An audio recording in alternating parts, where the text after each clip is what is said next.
et bienvenue au podcast Performer autrement au quotidien, le podcast où on jase de la performance qui revitalise plutôt que de celle qui épuise. Le sujet d'aujourd'hui, comment allez-vous?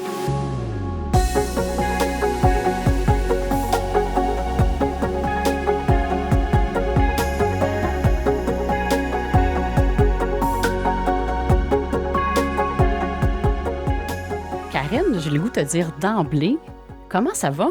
Ça va bien, ça va bien. Écoute, c'est vrai que c'est une question, ouais. Elle a deux niveaux, cette question-là. Le petit comment ça va quand on passe à côté de quelqu'un rapidement, mais le comment ça va vraiment. J'imagine que c'est ça un peu le sens de ta question. Hein? Exactement. Puis avant de rentrer vraiment dans le vif du sujet, je vais en profiter pour saluer les gens de la République dominicaine et de l'Espagne qui nous écoutent. Évidemment, un salut aux gens du Québec et d'un peu partout des quatre coins de la planète, mais c'est vraiment le fun de voir l'expansion à ce niveau-là. Il y a toujours des pays qui se rajoutent. Alors, merci d'être à l'écoute. Merci de faire rayonner le podcast et continuer de nous écrire sur les différentes plateformes de Synaction Expansion. C'est du pur bonheur pour moi de vous lire. Alors, continuez de faire. Ben oui, parce que nous, quand en fait, juste que me remettre en contexte, on est capable d'aller voir les statistiques, le nombre d'écoutes, puis on voit aussi d'où les gens nous écoutent. Fait que c'est fascinant. Hein? C'est en République dominicaine, Espagne. On est surprise à chaque fois parce que c'est pas des gens qu'on connaît, en tout cas. Alors, si vous êtes de là-bas, faites-nous un petit coucou, voir si vous voulez nous écrire sur les plateformes. Ça serait vraiment le fun de vous lire, les gens du Québec aussi, bien sûr. Alors, je vais revenir sur ta question. Puis le comment allez-vous? C'est vrai que c'est une question qui peut paraître très anodine, qui est un automatisme. Puis on a comme, tu sais, c'est comme, on pose la question, oui, ça va bien. C'est un réflexe des fois qu'on peut avoir de répondre rapidement. Mais j'ai le goût d'aller un petit peu plus en profondeur dans cette question-là aujourd'hui, puis de dire, quand on pose la question, comment allez-vous? Il faut être prêt à recevoir la réponse. Et présentement, on est dans un contexte, je ne sais même pas, je devrais dire post-pandémie, je pense qu'on est encore dedans. En tout cas, on est dans un... Le contexte a changé depuis 1 an et demi. Et il y a définitivement des enjeux de santé mentale. C'est pas tout le monde qui va bien, c'est pas tout le monde qui est dans la vitalité. Et je trouve ça important de faire une petite parenthèse, un épisode dédié à ça pour voir comment on peut aborder ça, justement, ce sujet-là qui est encore très stigmatisé, disons-le. Il y a encore beaucoup de jugements par rapport à la santé mentale, comment qu'on voit les choses, mais ça fait partie du quotidien. Donc, j'avais le goût d'aller un petit peu plus en profondeur dans le sens de cette question-là.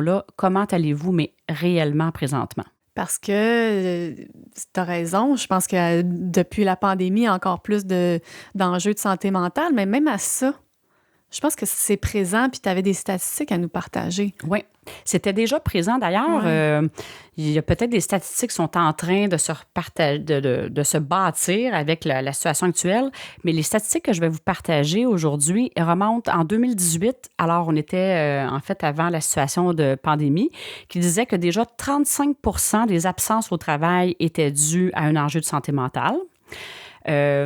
D'ici 2020, alors on est en 2018, la dépression se classera au 2e rang des principales causes d'incapacité à l'échelle mondiale, juste derrière les maladies cardiaques. Alors, on ose imaginer les coûts aussi économiques reliés à ça, des gens qui ne se présentent pas, et le facteur humain aussi. Hein, on sait que quand, dans les familles, oui, dans les entreprises, dans les familles, mais partout, c'est vraiment la société. Seulement aussi 30% des gens qui font une dépression cherchent de l'aide. Et en partie, c'est à cause qu'ils se sentent jugés, qu'ils ne sont pas à l'aise de demander de l'aide. Et aussi, je ne veux pas m'engourdir dans les statistiques, mais quand même, 50% des gens feront une rechute à leur retour au travail. Alors, j'ose espérer que ça se peut que des fois, c'est comme la personne a tellement hâte de revenir, elle se met tellement de pression de performance qu'elle revient parfois trop vite aussi. Alors, 50% de rechute. Alors, je trouve ça quand même fascinant. Et là, on parle d'absentéisme, mais on peut aussi parler de présentéisme, des gens qui sont au travail et qui ne sont pas vraiment dans un état, je vais dire, optimal, puis qui sont comme pas vraiment dans un état pour être productifs. Alors là, on a parlé de statistiques, fait que je trouvais ça important un petit peu de mettre le contexte par rapport que c'est un enjeu qui est très, très, très présent, puis ne serait-ce là, hormis les statistiques. Faites juste de regarder autour de vous, là, on le voit, là, que de la... Moi, je regarde des fois sur la route. Je trouve qu'il y a un petit peu plus d'impatience dans les commerces. On n'a jamais vu autant de pancartes qui disent l'impatience ici, le manque de respect ne sera pas toléré. C'est parce qu'il y en a plus, là, on le voit. Là. Je ne sais pas si tu es d'accord avec moi. Je suis d'accord avec toi, absolument. Puis, tu sais, oui, on va poser la question rapidement, comme « Salut, ça va? Oui, non? » Bon, même quand on est au premier niveau en surface, il y en a qui écoutent pas la réponse quand ils demandent comment ça va. Fait que juste ça, je pense que ça serait le fun de prendre le temps de se demander comment on va. Puis même si on veut pas aller en profondeur, si on va pas bien, de savoir que l'autre personne est prête à nous écouter puis nous demande comment ça va, c'est toujours bien. Ouais. Mais, c'est une question puissante, hein? C'est une question puissante. Mais là, toi, tu veux vraiment aller... Quand on demande à quelqu'un, on veut vraiment savoir comment il va. Mm-hmm. Si la personne ne va pas, il faut être prêt à accueillir la réponse. On est mieux de ne pas la poser, la question, tant qu'à moi. Non, je fais des farces, mais en ce sens que je trouve que dans le contexte actuel, il est possible que la personne qui sent qu'on pose vraiment la question avec intérêt et attention, que la réponse, ça soit pas « ça va bien ». Bon, il y a du stigma, alors ça se peut que la réponse, la personne nous dise « ça va bien », puis on ressent que c'est pas un vrai « ça va bien », ça c'est une chose. Mais je pense que c'est important peut-être d'adresser cette partie-là. Qu'est-ce qu'on fait avec ça quand ça arrive? Puis là, depuis qu'on parle tantôt, là, j'ai le goût de faire un petit clin d'œil à un film que j'ai particulièrement aimé, le film « Le guide de la famille parfaite », qui a été fait par M. Trogi. Alors, il y a des acteurs qu'on connaît dans ce film-là. Ce film-là, moi, me fait rire et me fait pleurer. Il est vraiment les deux. Puis c'est tellement... Je me suis dit, bon, je vais féliciter le réalisateur, puis en même temps, j'ai le goût de dire, OK, il n'a pas eu besoin d'être si créatif que ça. Il a juste eu besoin de sortir de chez lui puis regarder qu'est-ce qui se passait par rapport à la performance, là. Blague à part, c'est tellement représentatif du pattern de la performance, ce film-là. Là, j'écoutais ça, puis j'étais comme, c'est tellement ça, la performance qui est prise. Puis c'est quasiment pas imagé, là. Je veux dire, c'est ça qui se passe réellement, parce que là. Pour ceux qui ne l'ont pas vu, là, le guide de la famille parfaite, c'est justement la petite famille qui se veut parfaite, puis la pression sur les enfants, puis de vouloir réussir au travail, de cacher à son conjoint s'il y a quelque chose qui va pas au travail, puis qui va peut-être sur le bord de se faire mettre à la porte. Puis, je veux dire, il y a la pression de l'alimentation, il y a la pression du sport, et c'est vraiment fou, mais je trouve tellement que ça met en lumière Alors, je vous invite vraiment à le voir. C'est la réalité. Puis, il y a un moment déterminant aussi dans le film où, en tout cas pour les gens qui ne l'auront pas écouté, mais je trouve ça important de le mettre, il y a vraiment, ça s'en va même dans une tentative de suicide et qui a été, on le voit dans un moment marquant où ça commence à déraper. Ça finit bien, je veux le dire quand même, mais ça a quand même mis en lumière quelque chose que il faut être vigilant. Et c'est ça aussi à travers l'épisode du podcast, jusqu'où ça peut nous mener la performance. C'était déjà présent avant, ça l'a juste mis en lumière quelque chose qui était déjà présent.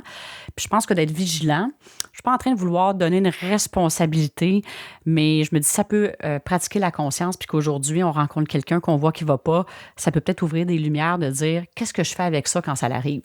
C'est un petit peu ça. Bien, c'est ça la question. Qu'est-ce qu'on fait avec ça si quelqu'un autour de nous va pas bien? Parce que ça veut pas dire que moi, je rentre au travail le matin, tout va bien, je suis de bonne humeur, puis j'ai une discussion avec une collègue, puis ça va vraiment pas. Ça se pourrait que ma journée soit un peu à l'envers, alors que ça m'appartient pas, là.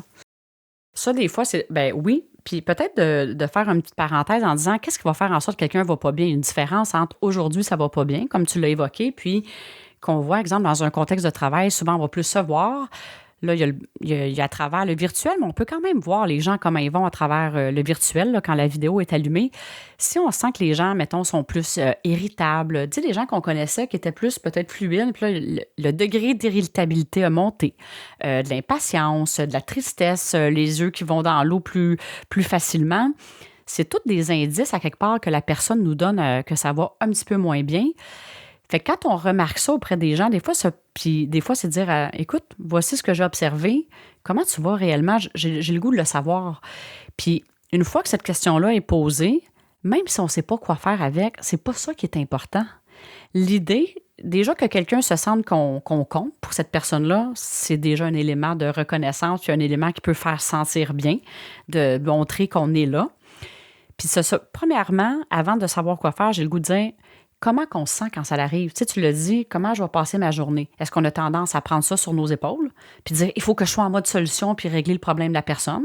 Parce que des fois, on se fait une perception de qu'est-ce qui a mis la personne dans cet état-là, puis là, on veut être en mode solution puis de régler son problème. On peut décider de faire ça. Ça, c'est quand même plutôt lourd quand on décide de prendre ça sur nos épaules. On veut bien faire, là, mais est-ce que c'est léger ou lourd pour nous? J'aime souvent ça, poser cette question-là. Plus souvent qu'autrement, c'est lourd. L'autre affaire, pourquoi il y a du stigma dans la société, c'est que souvent, il y a des gens qui vont sentir, bon, ben il est en dépression, là, saisis-toi, là, parle-toi, puis ça va mieux aller. On entend encore ça quand même. Quand on sait que, au niveau de la dépression, je ne suis pas médecin, mais c'est quand même il y a un débalancement dans la chimie, dans comment ça se passe dans le système hormonal. Il y a un débalancement qui fait en sorte que c'est pas juste parle-toi, tout va bien aller. C'est réellement une maladie. Donc, en sachant ça, c'est juste de dire, est-ce que je suis en train de porter un jugement sur qu'est-ce que la personne est en train de vivre ou elle ne devrait pas vivre ça parce qu'elle a tout ou il a tout pour être heureux ou moi, je ne verrais pas ça de même. Est-ce qu'on va là? Puis là, je ne dis pas ça pour envoyer des pierres, c'est juste d'en prendre conscience. Quand on est en train de juger ça, c'est sûr qu'on n'est pas en train d'assister l'autre personne. Puis je me dis des fois, avec pas grand-chose, on peut faire la différence dans la vie de quelqu'un. Fait que c'est de partir. Est-ce qu'on est en train, nous, de se laisser déranger par le mal-être de l'autre personne? Parce que là, si l'autre personne est super irritée, est-ce que moi-même, j'ai tendance à aller répondre de la même façon? La personne qui est impatiente, est-ce que j'embarque dans l'impatiente ou je suis capable de mettre ça en perspective puis dire, OK, je ne prendrai pas ça personnel, je vais respirer là-dedans pour voir, OK, sais-tu, la personne ne va pas bien, je suis en train d'embarquer dans la même vibe ou je peux faire un choix qui est différent aussi. Fait que je voulais un petit peu mettre ça en contexte. Mais la question est, qu'est-ce qu'on fait quand ça arrive? Prendre quelques minutes pour juste écouter la personne. Juste écouter la personne. Des fois, quand la personne se sent écoutée, ça va déjà amener un certain baume sur qu'est-ce qui se passe. Mais l'idée là-dedans, en tout cas moi, par expérience, moi, je donne souvent l'exemple, l'auto va pas bien, on va au garage, on a mal une dent, on va voir un dentiste. Bien, c'est exactement la même chose pour des enjeux de santé mentale. Il y a des spécialistes, il y a des ressources. Et souvent, je vais dire, la responsabilité, ça peut paraître lourd un peu, mais je pense que qu'est-ce qu'on peut faire? On peut inviter la personne de dire, sais-tu, il y a des ressources. Puis quand la personne va tellement pas bien, ça se peut qu'elle n'ait pas l'ouverture d'esprit ou ne voit pas qu'est-ce qui est possible. Puis c'est ça aussi, là, la santé mentale, c'est qu'on a plus tendance à extrapoler négativement puis à ne pas voir les choses très positivement ou avec enthousiasme. Alors, moi, je pense que qu'est-ce qu'on peut faire, c'est de diriger la personne pour dire, il y a des ressources pour t'assister dans ce que tu vis.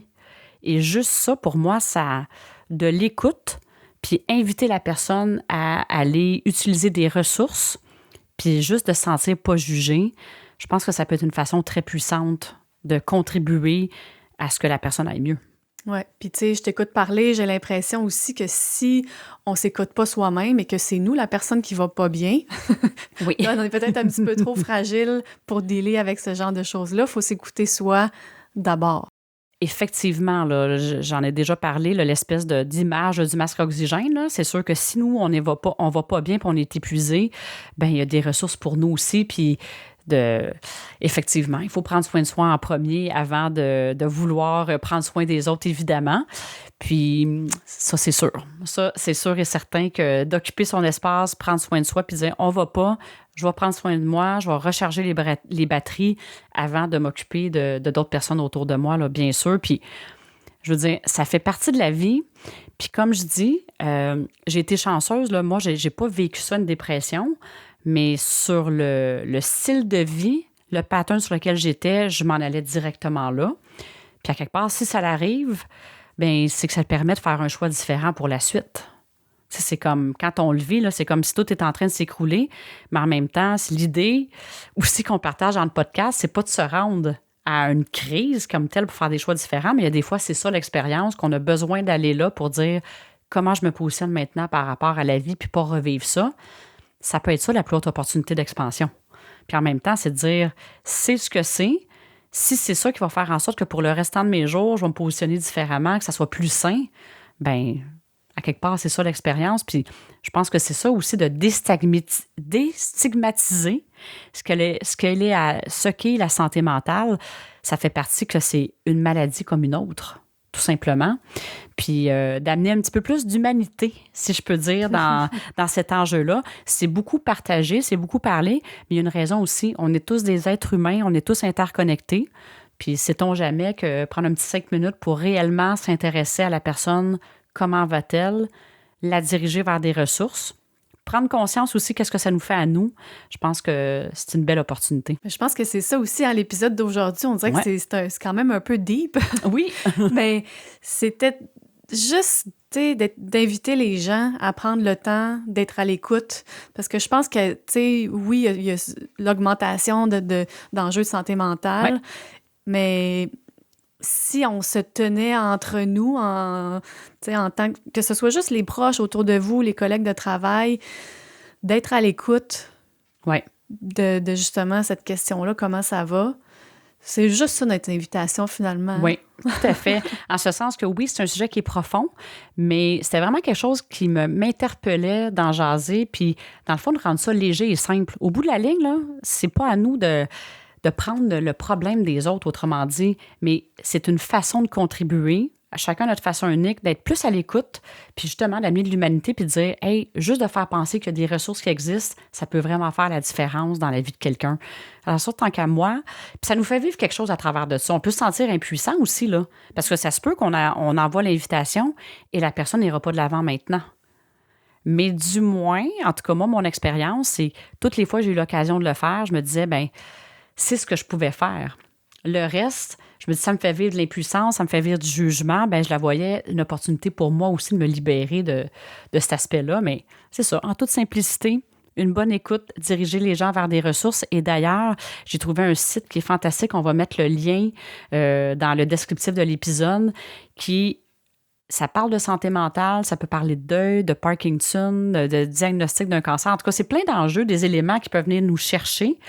Et pour chacune des thématiques, il y a un petit peu, ça parle de la thématique, mais ça donne aussi les ressources disponibles pour chacun de ces enjeux-là, que les associations, les numéros de téléphone à appeler. Alors, je suis tombée là-dessus, je pense, les bibliothèques. Oui, bibliosanté.ca. J'ai vraiment trouvé ça fantastique. Ça a été fait dernièrement. Alors, il sera dans le descriptif de l'épisode. Je vous invite vraiment à les consulter. Puis des fois, juste de transmettre ces coordonnées-là, ça va guider la personne vers des ressources. Vraiment super. Je pense qu'on on est toutes calmes et posées. C'est un gros sujet. Ouais. Puis on n'est pas... on n'a pas nécessairement, justement... T'es pas psychologue, tu sais. Tu vas assister les gens, les entrepreneurs sur des volets plus d'affaires, mais veut pas, l'être humain est au cœur de tout. Fait que c'est important d'en parler. Oui, puis ça arrive souvent dans les accompagnements que je fais avec des gestionnaires. On aborde ça pour dire, écoute, tu peux pas vouloir plus que la personne. Ton rôle, il va aller à inviter la personne à prendre action pour aller mieux. Mais c'est souvent quelque chose qu'on parle. Qu'on parle encore plus en plus dans les derniers mois. Puis c'est une question que je me faisais souvent poser. Alors, je pense que c'est ça aussi qui m'a interpellée à faire cet épisode-là pour dire, hey, si on ne sait pas quoi faire, qu'est-ce qu'on peut faire? Fait que ça l'amène une perspective pour faire face à ça, autrement dit. Un gros merci. Bien, merci à toi, Karine. Et pour les gens qui nous écoutent, bien, n'hésitez pas. Hein, je pense que ça peut être une belle occasion de partager aussi cet épisode-là. Si vous pensez que ça peut parler à des gens, que ça peut être bénéfique pour des gens, n'hésitez pas à le faire. N'hésitez pas non plus à nous écrire si ça a été bénéfique pour vous. Alors, un gros merci d'être là. Et ce que j'ai le goût de dire comme mot de la fin cette semaine, prenez soin de vous et prenez soin des gens qui vous entourent. Alors, à très bientôt.